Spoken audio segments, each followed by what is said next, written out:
560 ಕೋಟಿ ಟೆಂಡರ್ ಇರೋದು. ಇದರಲ್ಲಿ ಸುಮಾರು 25 ಪ್ಯಾಕೇಜ್ಗೆ ಭಾರಿ ಮೊತ್ತದ ಹಣ ವಹಿವಾಟು ನಡೆದಿದೆ. ಅದು ಎಷ್ಟು ನ್ಯಾಯ ಕೋರಿ ನಮ್ಮ ಕರ್ನಾಟಕ ಲೋಕಾಯುಕ್ತರಿಗೆ ಇವತ್ತು ಮನವಿ ಸಲ್ಲಿಸಿದ್ದೀವಿ.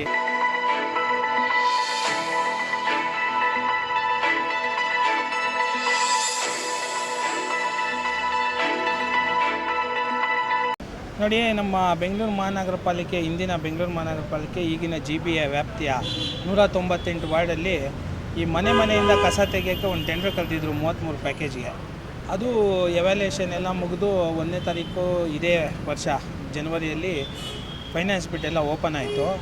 ಅದರಲ್ಲಿ ಯಾರು ಈ TEC ಅಂತ ಎವ್ಯಾಲ್ಯೂಯೇಷನ್ ಮಾಡಿದಾರಲ್ಲ, ಟೆಂಡರ್ ಎವ್ಯಾಲ್ಯೂಯೇಷನು, ಆ ಕಮಿಟಿಯವರು ಒಂದೇ ಒಂದು ಗುಂಪಿಗೆ, ಯಾರೋ ಒಬ್ಬರು ಪೂರ್ವ ನಿರ್ಧಾರಿತ ಗುಂಪಿಗೆ ಸಹಾಯ ಆಗೋ ಥರ ಎವ್ಯಾಲ್ಯೂಯೇಷನ್ ಅಂದರೆ ಮೌಲ್ಯಮಾಪನ ಮಾಡಿ ಒಂದು ಗುಂಪಿಗೆ ಒಂದು ಫೇವರಿಸಮ್ ಮಾಡಿದ್ದಾರೆ. ಆ ಫೇವರಿಸಮ್ ಮಾಡುವಾಗ ಆ ಗುಂಪಿಗೆ ಒಂದು 25 package out of 33 package 25 package ಅವ್ರಿಗೆ ಮಾಡೋ ಥರ ಮಾಡುವಾಗ ಅದರಲ್ಲೂ 12 ಪ್ಯಾಕೇಜ್ ಒಂದೇ ಕುಟುಂಬಕ್ಕೆ, ವಾನಾತಿ ಅನ್ನೋ ಒಂದು ಕುಟುಂಬಕ್ಕೆ ಸೇರಿರುವಾಗ 12 ವಿವಿಧ ಕಂಪನಿಗಳಿಗೆ ಆಗೋ ಥರ ಮೌಲ್ಯಮಾಪನವನ್ನು ಪಕ್ಷ ಭೇದ ಮಾಡಿದ್ದಾರೆ.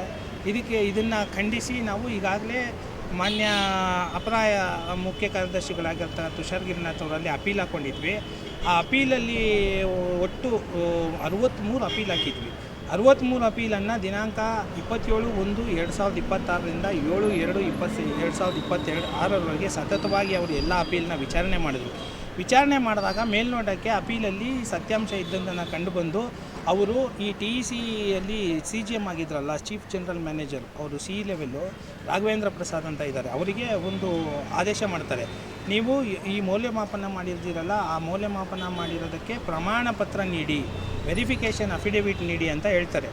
ಆದರೂ ಕೂಡ ಇವರು ಆ ವೆರಿಫಿಕೇಷನ್ ಅಫಿಡೇವಿಟ್ನ ಅಂದರೆ ಪ್ರಮಾಣ ಪತ್ರನ ಕೂಡ ಅವರು ರಾಂಗ್ ಆಗಿ ಕೊಡ್ತಾರೆ. ಏನಂತ, ಈ TEC ಮೆಂಬರ್ಸ್ ಎಲ್ಲ ನಾವು ಸರ್ವಾನುಮತದಿಂದ ತೀರ್ಮಾನ ತಗೊಂಡು ಇವ್ರನ್ನ ಮಾಡಿದ್ದೀವಿ ಅಂತ.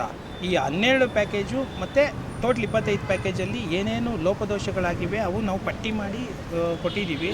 ನಿಮಗೆ ಮೇಲ್ನೋಟಕ್ಕೆ ಹೇಳಬೇಕಂದ್ರೆ ಈ 25 ಪ್ಯಾಕೇಜಲ್ಲಿ 46 ಬಿಡ್ಡಿಂಗ್ಸಲ್ಲಿ ಈ ಅಫಿಡೇವಿಟ್ಸ್ ಆಗ್ತಾರಲ್ಲ, ಅದನ್ನು ಡೇಟ್ ಮಿಸ್ ಮ್ಯಾಚ್ ಆಗಿರುತ್ತೆ.